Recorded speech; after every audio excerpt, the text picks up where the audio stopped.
Warbird, aka Captain Marvel, is one of the newer releases from Hasbro's Marvel Legends line.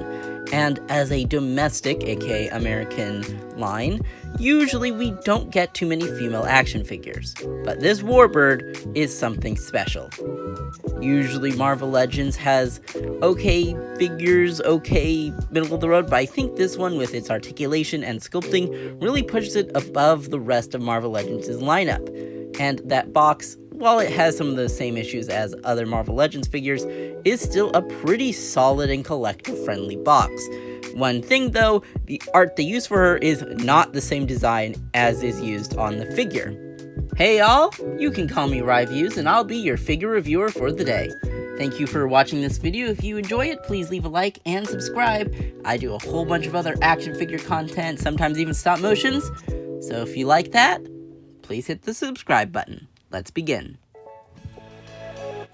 Warbird comes in the standard Marvel Legends tray packaging, where little accessories are taped in and the rest of the figure is basically held in by a pressure.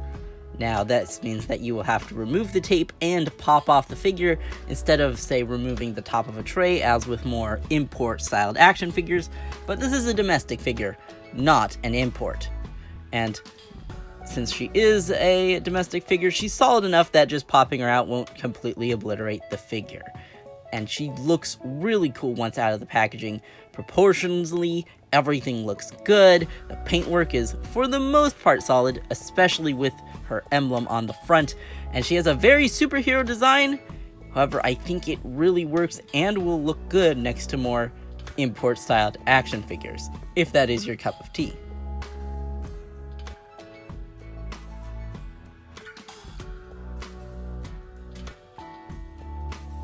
One major QC issue I have with my figure, however, is the seam line down her arm. It is very egregious, and because the paint doesn't reach all the way down and around, it stands out a lot. Add to that the fact that her arms don't really go flush with her shoulders, and it looks kinda awkward. However, what doesn't look awkward are her boots. They're actually a raised, separate piece of plastic, giving it a more three-dimensional feel, meaning that this is a unique sculpt, which for Marvel Legends, not always what you get. Her accessories are brief but useful. You have fist hands, open palm hands, and these really cool looking effect pieces that just slide onto her arms, and they look really cool. They're in a nice transparent or translucent yellow plastic. She also comes with a separate head sculpt. However, this head sculpt, even though it looks amazing, is a different era and design. The hair matches the other head, but since it is a different face with a different mask, it doesn't quite act as an alternate expression, which is what I'd rather we have, even though I do like both of these head sculpts quite a bit. And this one is actually more my favorite. It's a very pretty face sculpt. And there is what it looks like on the figure. However, this alternate head was really tight when I first put it on, so I actually did have to lubricate up that ball joint that it's on. However, it still is tight and it is flexing that neck piece. They really should have done a dumbbell joint into the head, well, into the body, but it's Marvel Legends, so what can you expect?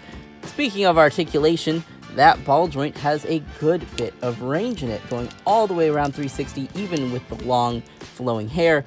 Goes down that far and basically not really up. Slight side to side because it's not a dumbbell joint, is a hinge with a ball joint on it. And her head can go 360 with her other head as well. Her arms move up that far. And she has a decent, pretty good butterfly joint. Her arms can move full 360. 360 at the bicep. However, unfortunately, as this is Marvel Legends, it is a bit gummy and feels a bit odd and ratchety. She has a very nice double-jointed elbow. And of course, your standard swivel hinge at the wrist/hand. Her torso is on a ball joint. It has a good bit of movement and feels nice and smooth.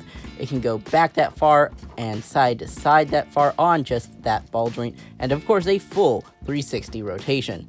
Now her crunch goes down that far and back that far, and all combined she can bend forward that far and backwards that far.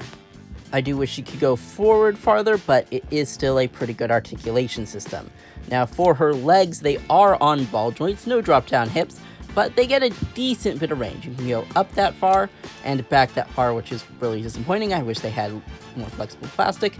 And then we have splits that go out that far, full 360 at the thighs, and then you have a double jointed knee, and swivel and pivot at the foot. Overall, pretty standard Marvel Legends legs. All of that articulation combines to give her a quite good range of articulation.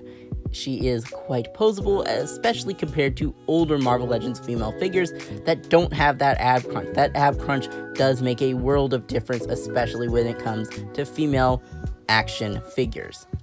Now on to the size comparisons. Here we have a bit of a surprise, a taller Jean Grey. I expected them to be the same height because I thought they used mostly the same mold. And of course, Silver Centurion. Next we have Rebel Tech Harley Quinn and Marvel Legends Black Suit Spider-Man. And throwing some oddballs out there, Figma Pecorine and Jazzware's Golisopod. You know, the Pokemon.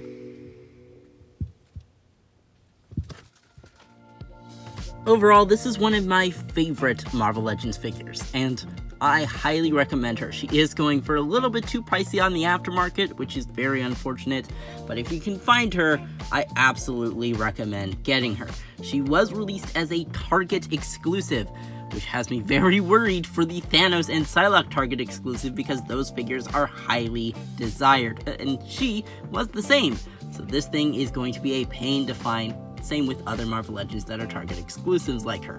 However, this is a solid release. This will fit in really nicely with a lot of other import style action figures, especially since she has more detail and attention to detail than a lot of other Marvel Legends. Plus, she just looks cool. This is one of my favorite designs from the Avengers series, from Captain Marvel herself. This is my favorite Captain Marvel variant, and yes, I highly recommend her. So thank you all for watching. Please have a wonderful rest of your day, and please leave a like and subscribe if you enjoyed the review. Bye bye!